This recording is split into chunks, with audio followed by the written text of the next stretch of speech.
Alam mo ba na maaring attractive ka na sa mata ng mga babae? Pero hindi mo lang napapansin? Tigilan mo muna yung pag-scroll mo. Kasi ang video na to ay magbabago ng perspective mo tungkol sa kung ano talaga ang ibig sabihin ng pagiging attractive. Hindi ito tungkol sa itsura, hindi ito tungkol sa pera, at lalo na hindi ito tungkol sa pagpapanggap na iba ka. Ang pag-uusapan natin ngayon ay tungkol sa mga subtle signs na ina-appreciate ka na pala ng mga babae sa paligid mo. Pero dahil focused ka sa maling bagay, hindi mo nakikita. Pero gusto kong sabihin sa iyo ito. Kung naghahanap ka ng validation mula sa ibang tao, mali na agad ang approach mo. Ang tunay na attractive na lalaki, hindi niya kailangan ng confirmation. Alam niya kung sino siya.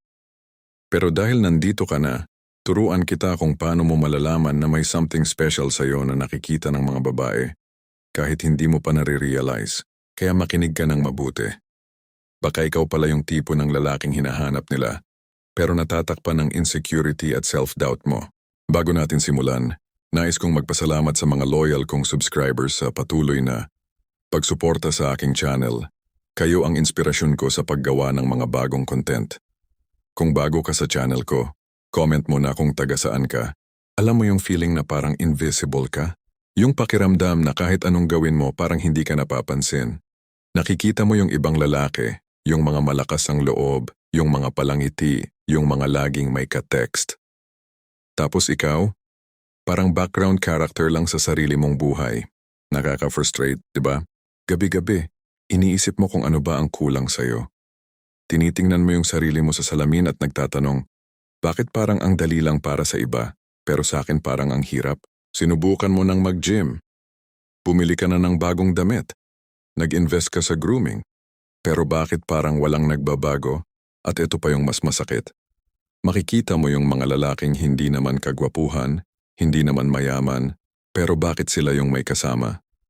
Bakit sila yung kinakausap ng mga babae na gusto mo ring makausap? Nagiging insecure ka? Nagsisimula kang mag-compare. At unti-unti, nawawala yung confidence mo. Ito yung reality ng karamihan sa mga lalaki ngayon.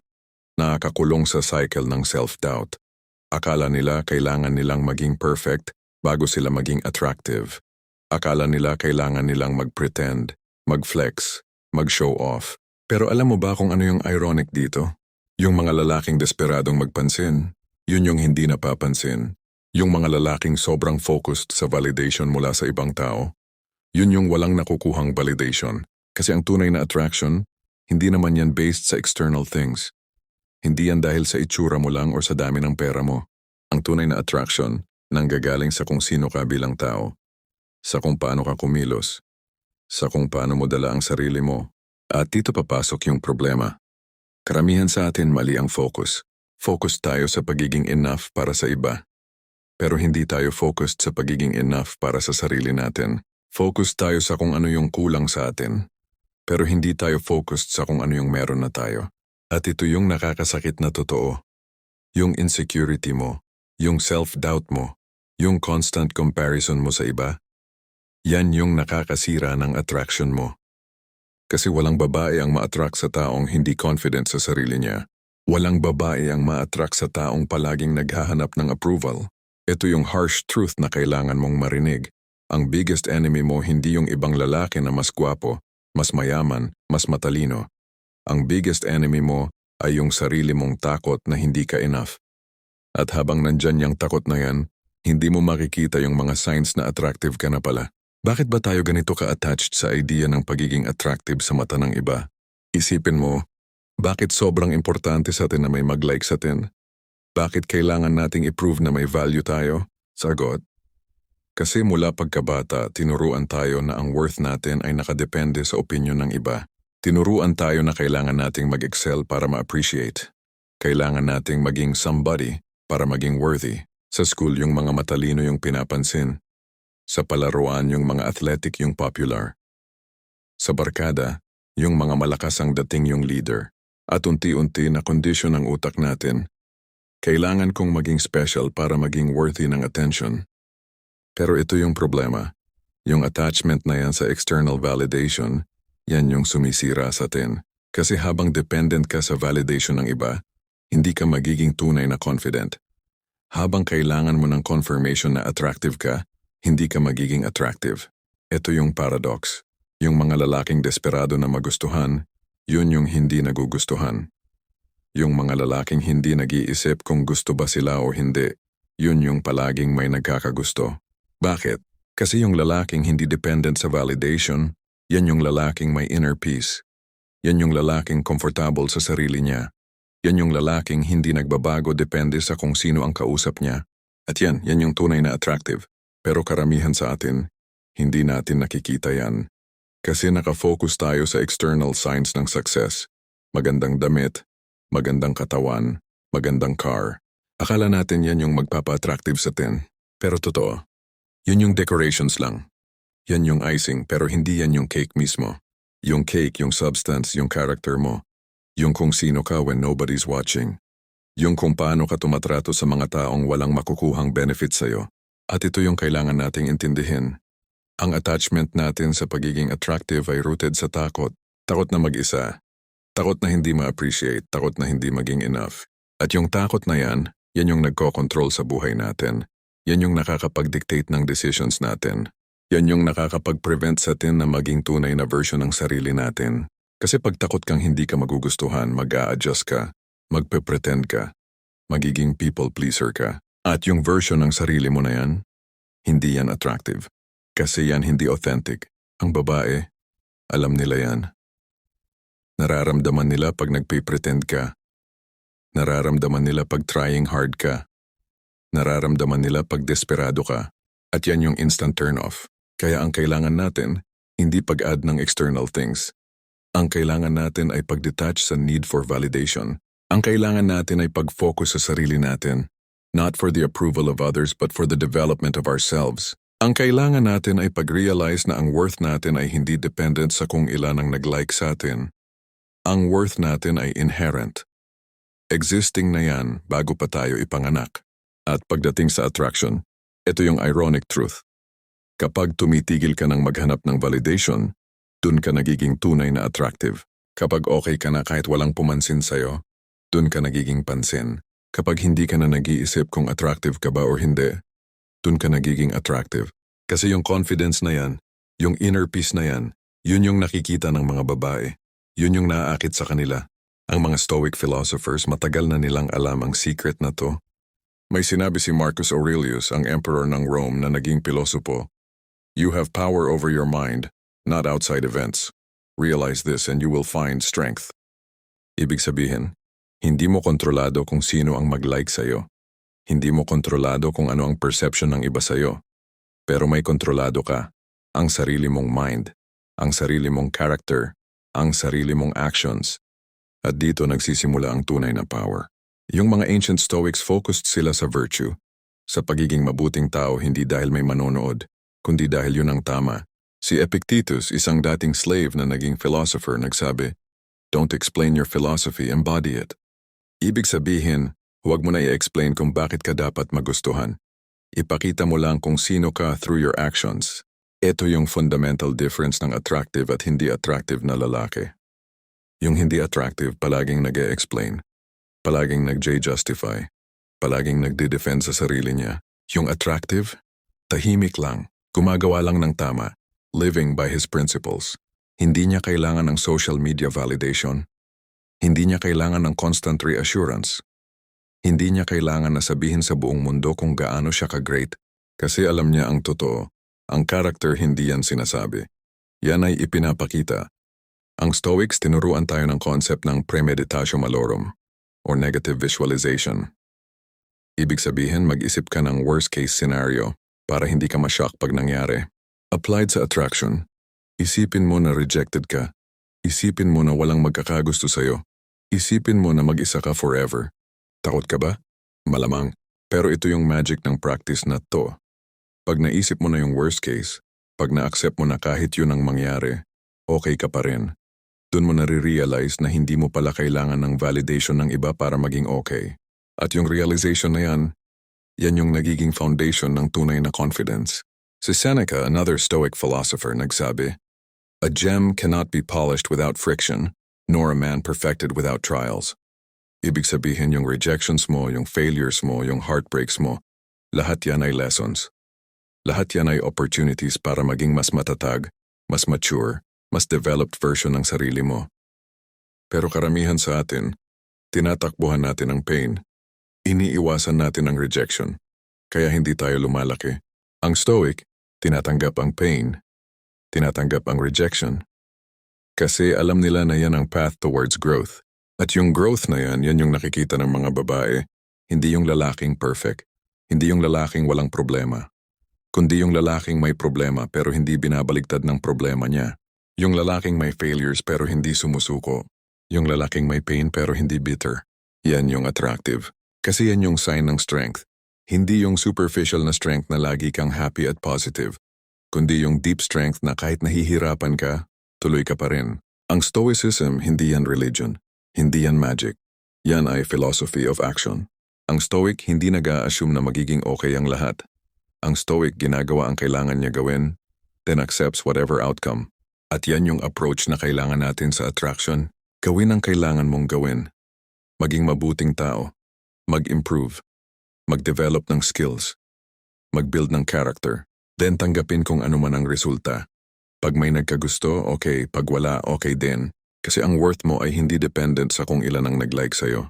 Ang worth mo ay dependent sa kung gaano ka ka-align sa virtues mo.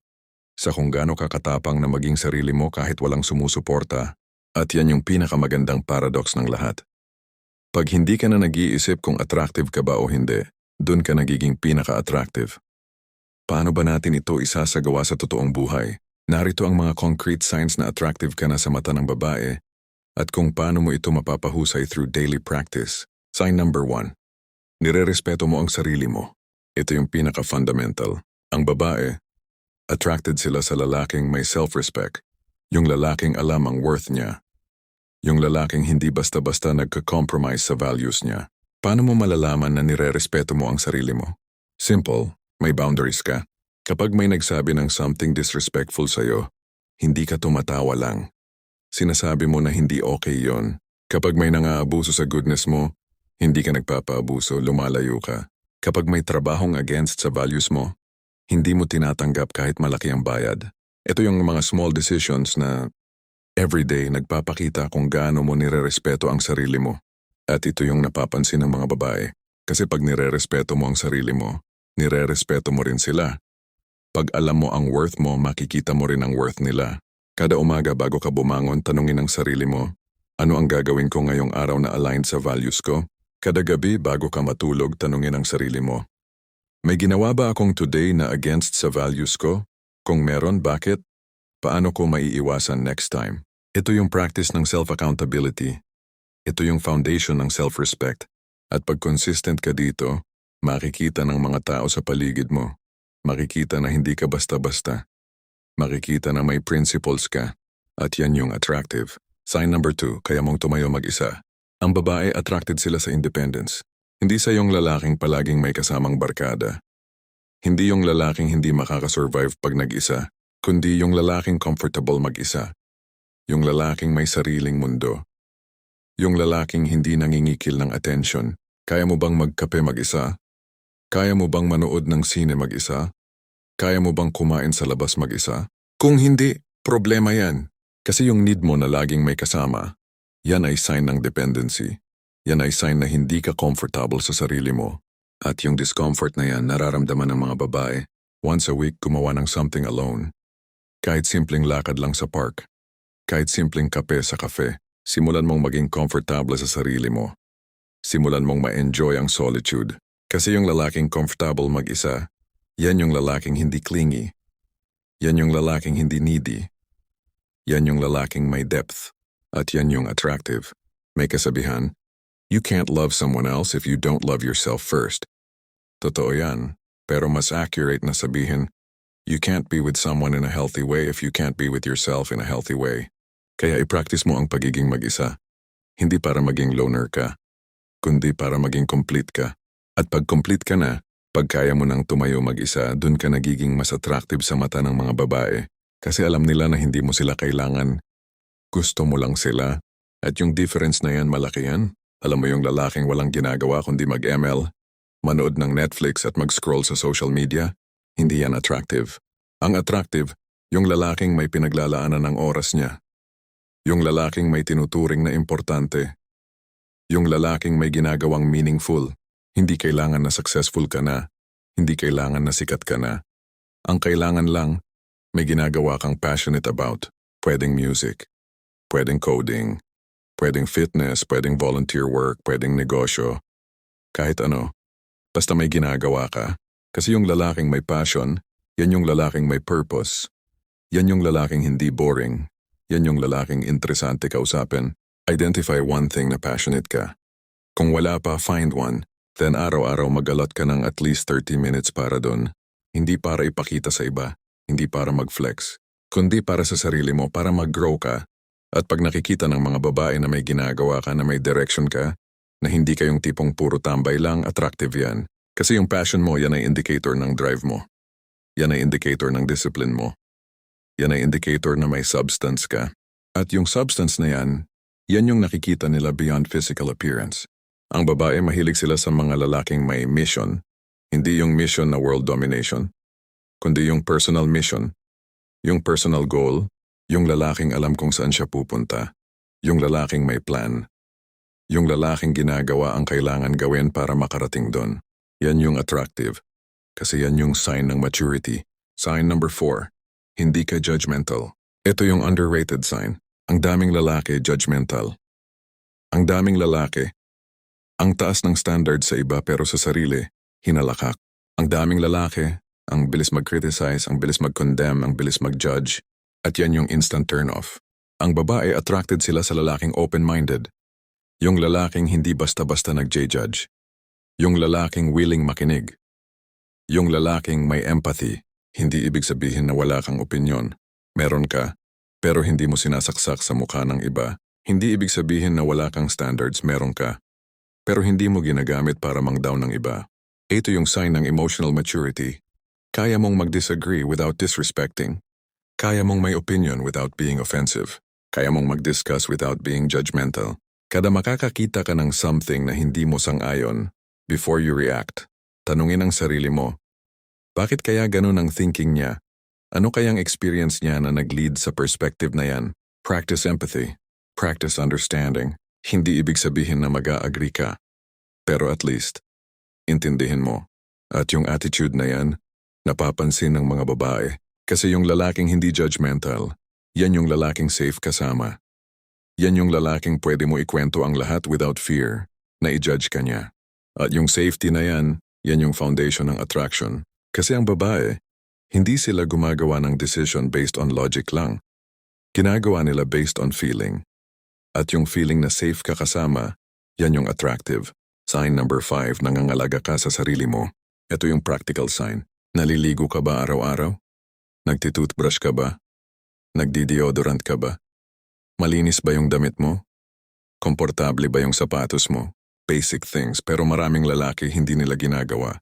At yan yung problema. Ang self-care, hindi yan vanity. Yan ay respect sa sarili mo at sa mga tao sa paligid mo. Pag nangangalaga ka sa sarili mo, pinapakita mo na value mo ang sarili mo. At pag value mo ang sarili mo, alam ng iba na may value ka. Morning routine, ligo, toothbrush, deodorant. Linisin ang kuko, suklayin ang buhok, magsuot ng malinis na damit. Evening routine, ligo ulit kung kailangan, toothbrush. Skincare kung meron, matulog ng maaga para fresh ka bukas. Simple things, pero consistent ka ba? Kasi yung lalaking nangangalaga sa sarili niya, yan yung lalaking may discipline. Yan yung lalaking marunong mag-prioritize. Yan yung lalaking marunong mag-respect sa sarili.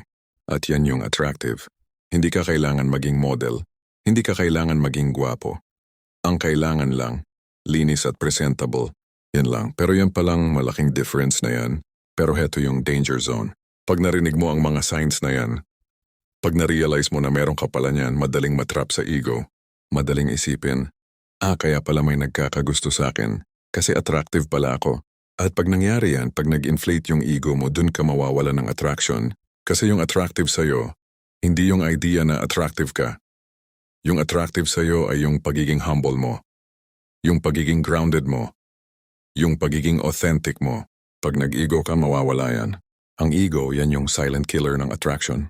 Yung lalaking feeling niya superior dahil may nagkakagusto sa kanya, yan yung nawawalan ng nagkakagusto sa kanya. Yung lalaking feeling niya entitled sa attention dahil attractive siya, yan yung nawawalan ng genuine attention. Yung lalaking nag-iba ng treatment sa babae based on kung level ba niya o hindi, yan yung pinakawalang class na lalaki. Kaya heto yung warning. Huwag kang magpadala sa ego. May sinabi si Marcus Aurelius, "It is not death that a man should fear, but he should fear never beginning to live." Ibig sabihin, ang tunay na problema hindi yung maging invisible or hindi magustuhan. Ang tunay na problema ay hindi ka mabuhay ng authentic. Yung buhay na driven ng ego, yan hindi authentic life.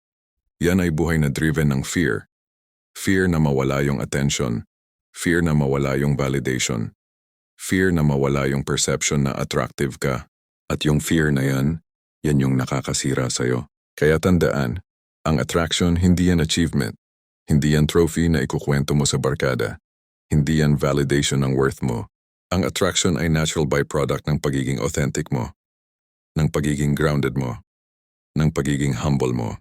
Pag ginawa mong goal ang pagiging attractive, hindi ka magiging attractive.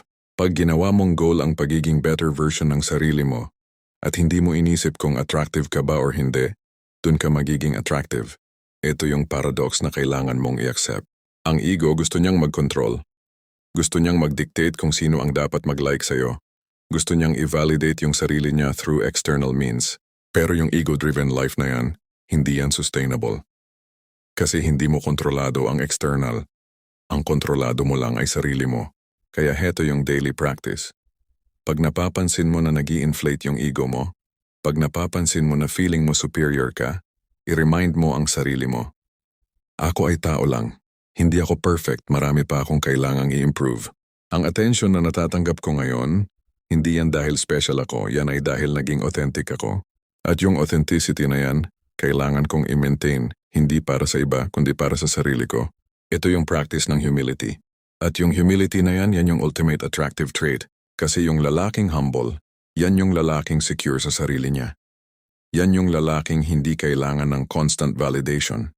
Yan yung lalaking kaya niyang i-celebrate ang success ng iba without feeling threatened. At yan yung type ng lalaki na respetado. Yan yung type ng lalaki na genuinely attractive. Hindi dahil sa itsura, hindi dahil sa pera, kundi dahil sa character. Ito yung mangyayari pag na-master mo ang principles na to. Una, magiging comfortable ka sa sarili mo.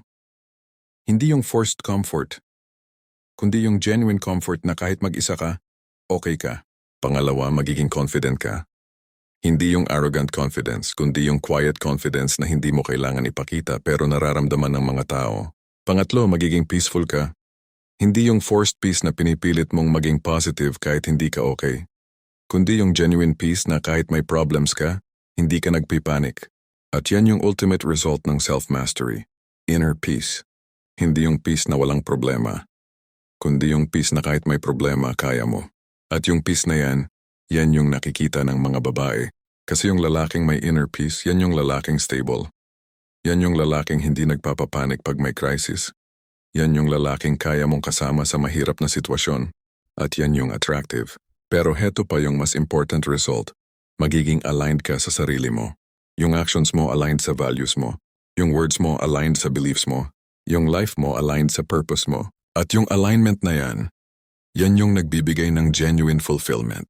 Hindi yung temporary high na nakuha mo ng attention, kundi yung lasting satisfaction na alam mong tama yung ginagawa mo. At pag nandyan ka na sa point na yan, hindi mo na kailangan ng validation ng iba. Kasi may validation ka na from yourself. At yung self-validation na yan yung foundation ng long-term happiness. Kasi ang happiness na dependent sa external, yan ay temporary. Yung happiness na nagmula sa internal, yan ay lasting. At yan yung goal. Lasting happiness, lasting peace, lasting fulfillment. Hindi temporary high, hindi temporary attention, hindi temporary validation, kundi yung deep satisfaction na alam mong nasa tamang path ka. At pag nandyan ka na, pag na-achieve mo na yan, hindi mo napapansinin kung attractive ka ba sa mata ng iba, kasi alam mo nang attractive ka sa mata ng sarili mo. At yan yung pinaka-important. Ngayon pag-usapan natin yung mas malalim na layer ng attraction. Bakit ba talaga attracted ang mga babae sa certain types ng lalaki? Ito yung hindi sinasabi ng karamihan ng dating advice. Ito yung nasa beneath ng surface level observations. Ang babae, biologically programmed sila na maghanap ng security. Hindi lang financial security, kundi emotional security, psychological security, spiritual security. Ang tanong, paano mo mapapakita na may security na yan sa'yo? Hindi through bragging, hindi through flexing, kundi through consistency. Yung lalaking consistent sa actions niya, yung lalaking consistent sa words niya, yung lalaking consistent sa treatment niya sa iba, yan yung lalaking secure. Yan yung lalaking safe. At yung safety na yan, yan yung foundation ng attraction. Kasi ang babae, hindi sila nag-i-invest ng emotion sa lalaking unpredictable. Hindi sila nag-i-invest sa lalaking unstable. Hindi sila nag-i-invest sa lalaking hindi reliable. Kaya kung gusto mong maging attractive, tandaan, consistency is key. Consistent ka ba sa self-care mo? Consistent ka ba sa boundaries mo? Consistent ka ba sa values mo? Pag hindi, problema yan. Kasi yung inconsistency, yan ay sign ng internal conflict. Yan ay sign na hindi ka aligned sa sarili mo. Yan ay sign na hindi mo pa na-master ang sarili mo. At yung lack of self-mastery na yan, nararamdaman ng mga babae. Hindi nila masasabi kung bakit, pero may something off. May something unstable. At yung instability na yan, yan yung red flag para sa kanila. Kaya ang self-mastery, hindi yan optional. Yan ay necessary kung gusto mong maging genuinely attractive. Alam mo ba na ang attraction, hindi lang emotional? May biological component din yan. Ang babae, attracted sila sa lalaking may high mate value. Pero ang mate value, hindi yan about pera o itsura lang. Yan ay combination ng Physical health, kaya mo bang mag-provide at mag-protect? Mental stability, kaya mo bang mag-decide ng maayos? Emotional maturity, kaya mo bang mag-handle ng stress? Social intelligence, marunong ka bang makisama at mag-navigate ng relationships? At yung 4 factors na yan, hindi mo makukuha through shortcuts. Hindi mo makukuha through pretending. Makukuha mo lang yan through actual development, through actual growth, through actual self-mastery. Kaya yung mga lalaking nag-i-invest sa sarili nila, hindi para sa iba kundi para sa sarili nila, yan yung mga lalaking naturally attractive. Kasi yung investment na yan nakikita, nararamdaman, na-appreciate. May narinig ka na ba ng concept ng energy? Hindi yung mystical energy, kundi yung actual vibe na dala mo pag pumasok ka sa room. Yung lalaking insecure, may dalang heavy energy. Parang may cloud sa paligid niya. Nararamdaman mo yung tension. Yung lalaking confident, may dalang light energy. Parang comfortable ka sa paligid niya. Nararamdaman mo yung peace. At yung energy na yan, hindi yan acting. Hindi yan pretending. Yan ay reflection ng internal state mo. Pag maayos ang loob mo, maayos ang energy mo. Pag gulo ang loob mo, gulo ang energy mo. Simple as that. Kaya kung gusto mong maging attractive, ayusin mo muna ang loob mo. Ayusin mo yung internal state mo. At paano mo gagawin yan? Through daily practices na napag-usapan natin. Through consistency, through discipline, through self-awareness. Alam mo yung pinaka-attractive na lalaki, hindi yung walang problema, hindi yung perfect, kundi yung may pinagdaanan. Pero hindi siya na-define ng pinagdaanan niya. Yung lalaking may scars pero hindi bitter. Yung lalaking na-reject na pero hindi naging cynical. Yung lalaking nahirapan pero hindi naging victim. Yan yung lalaking may depth. Yan yung lalaking interesting. Yan yung lalaking may story to tell. Kasi ang pain pag na-process mo ng maayos, nagiging wisdom yan. Ang failure, pag na-process mo ng maayos, nagiging lesson yan. Ang heartbreak, pag na-process mo ng maayos, nagiging strength yan. Pero maraming lalaki, hindi nila napiprocess yung pain nila. Kaya nakastuck sila. Kaya bitter sila. Kaya hindi sila umuusad. At yung stagnation na yan nararamdaman ng mga babae. Kaya kung may pain ka, don't run from it. Process it. Learn from it, grow from it. Kasi yung growth na yan, yan yung magpapaganda sa character mo. Yan yung magpapalalim sa personality mo. At yan yung makikita ng mga babae na may substance. Yung lalaking walang purpose, yan yung lalaking walang direction. Yung lalaking walang direction, yan yung lalaking clingy. Kasi walang sariling mundo. Yung lalaking walang sariling mundo, yan yung lalaking nakaka-suffocate kasama. Pero yung lalaking may purpose, yan yung lalaking may sariling orbit.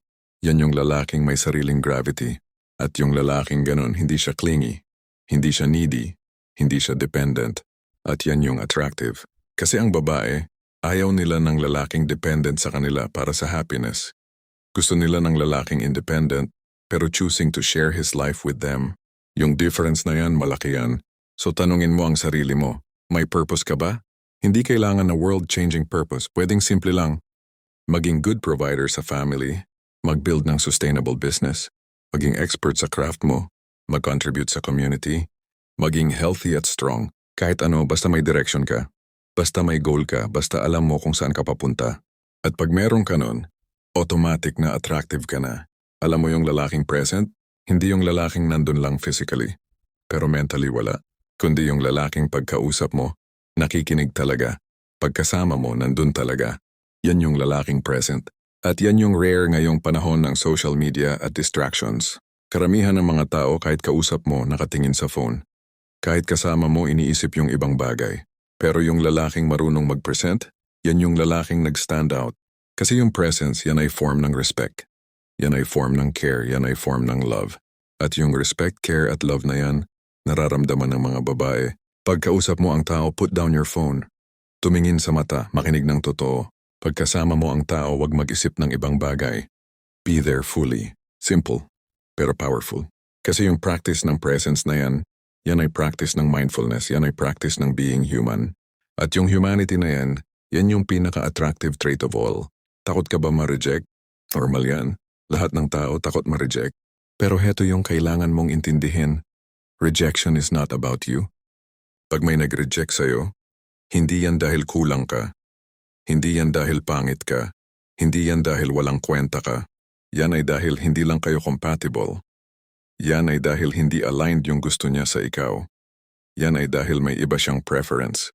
And that's okay. Kasi hindi mo naman kailangan na gumusto lahat sa'yo. Hindi mo naman goal na universal appeal. Ang goal mo lang ay maging authentic version ng sarili mo. At hayaan yung mga taong compatible sa'yo na mag-gravitate towards you. Yung iba na hindi compatible, let them go. Walang masama doon. Kasi pag pinilit mo yung incompatible relationship, mas masakit yon in the long run. Mas mabuti na ma-reject early on, kaysa mag-invest ka ng time at emotions sa taong hindi para sa'yo. So wag kang takot ma-reject. Accept it as part of the process. Kasi ang rejection, hindi yan failure. Yan ay redirection. Yan ay protection. Yan ay part ng path towards yung taong truly meant for you. May misconception ang karamihan ng mga lalaki. Akala nila, para maging attractive, kailangan lagi kang strong. Kailangan lagi kang stoic. Kailangan hindi ka dapat mag-show ng emotions. Pero yan yung toxic masculinity. Ang healthy masculinity, may balance. May strength pero may vulnerability din. Yung lalaking kaya mag-admit na nahihirapan siya. Yung lalaking kaya mag-share ng fears niya. Yung lalaking kaya umiyak pag kailangan. Yan yung lalaking emotionally mature. Yan yung lalaking secure sa masculinity niya. Kasi ang true strength, hindi yan yung never breaking. Ang true strength ay yung ability to break tapos bumangon ulit. At yung vulnerability na yan, hindi yan weakness, yan ay courage. Kasi mas kailangan ng courage para mag-open up kaysa mag-pretend na okay ka lang. At yung courage na yan na-appreciate ng mga babae. Kasi yung vulnerability mo, yan ay sign na kaya mong mag-connect on a deeper level. Yan ay sign na hindi ka robot. Yan ay sign na tunay kang tao. At yung authenticity na yan, yan yung nakaka-create ng genuine connection. Lahat ng sinabi natin, lahat ng principles, lahat ng practices nakabase sa isang foundation, self-love. Hindi yung narcissistic self-love, kundi yung healthy self-love na kinikilala mo ang worth mo, pero kinikilala mo rin ang room for growth mo. Yung self-love na yan, hindi yan instant, hindi yan overnight. Yan ay process. Process ng pag-accept sa sarili mo. Process ng pag-forgive sa sarili mo. Process ng pag-respect sa sarili mo. At yung process na yan, hindi yan linear. May ups and downs, may good days and bad days. Pero yung consistency ng pag-try, yan yung importante. Kasi pag mahal mo ang sarili mo, hindi mo kailangan ng validation ng iba. Pag mahal mo ang sarili mo, hindi mo kailangan mag-pretend. Pag mahal mo ang sarili mo, comfortable ka na sa kung sino ka. At yung comfort na yan, yan yung ultimate attractive trait.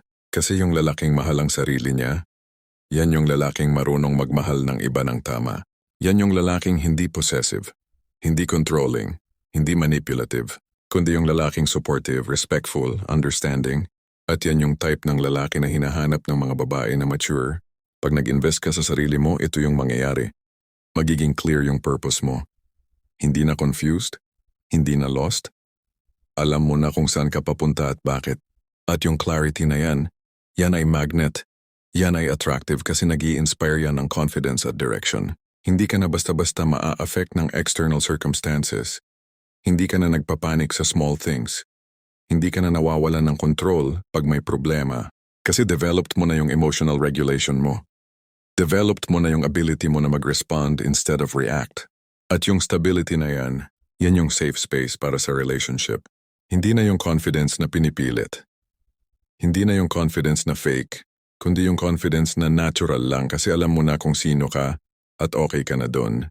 At yung authentic confidence na yan, walang match yan. Yan yung type ng confidence na hindi nakaka-intimidate.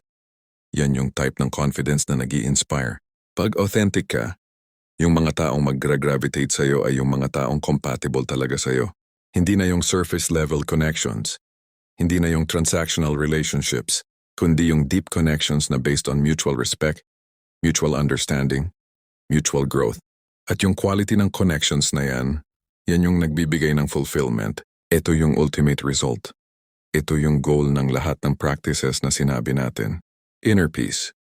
Yung peace na kahit ano pang mangyari sa external world mo, may solid foundation ka sa loob mo.